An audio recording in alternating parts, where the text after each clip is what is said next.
مرجې ولسوالۍ کې د امنیتي ځواکونو له لوري نشه یي توکي ونیول شول. د هلمند امنیه قومندانۍ ویاند عزت الله کاني رسنیو ته په لیږل شوي خبرپاڼه کې ویلي چې پرون ورځ جمعه د مرجې ولسوالۍ امنیتي ځواکونو له لوري یو شمېر نشه یي توکي د لیږد پر مهال د کشفي معلوماتو له مخې ونیول شول.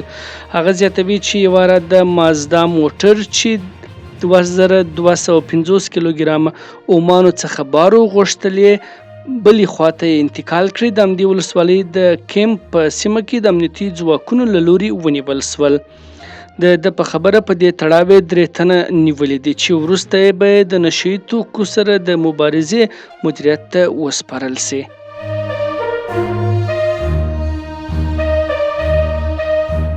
د کندهار اوسیدونکي په دغه ولایت کې د بې کیفیته درملو پیر او پلور اندېښمن کړي دي.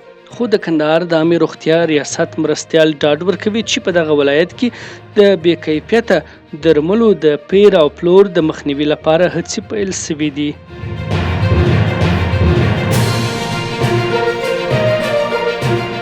د افغانستان میاشتې سرپرست هیواد کې د وروستیو طبیعي پیښو له زیانمنو سوو سره د مرستو راجلبولو لپاره چین هیواد ته سفر وکړ. افغانستان میاشته پر خپل ټویټر باندې لیکي چې نوموړي په دې سفر کې له افغانستان سره د چین د ملي ټولنې او نورو مرستندویو اړخونو د بشري مرستو پر دوام لیدنې ولري.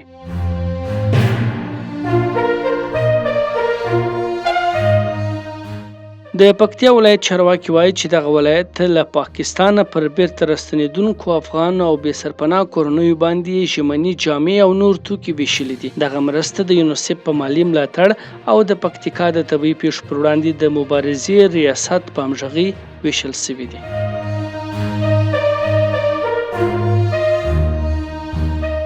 نن شاوخوا 8 بجې د بدخشان ځینې سیمې زلزلې ولړزولې. د امریکا د ځمکپېژندنې ادارې ویلي چې دغه زلزله د رشتر په کچه 4.3 درجې وه او مرکز یې د اشکاشم ولسوالۍ وه. تر دې مهاله د دغې زلزلې د مالي او ځاني زیانونو په اړه څه نه دي ویل شوي.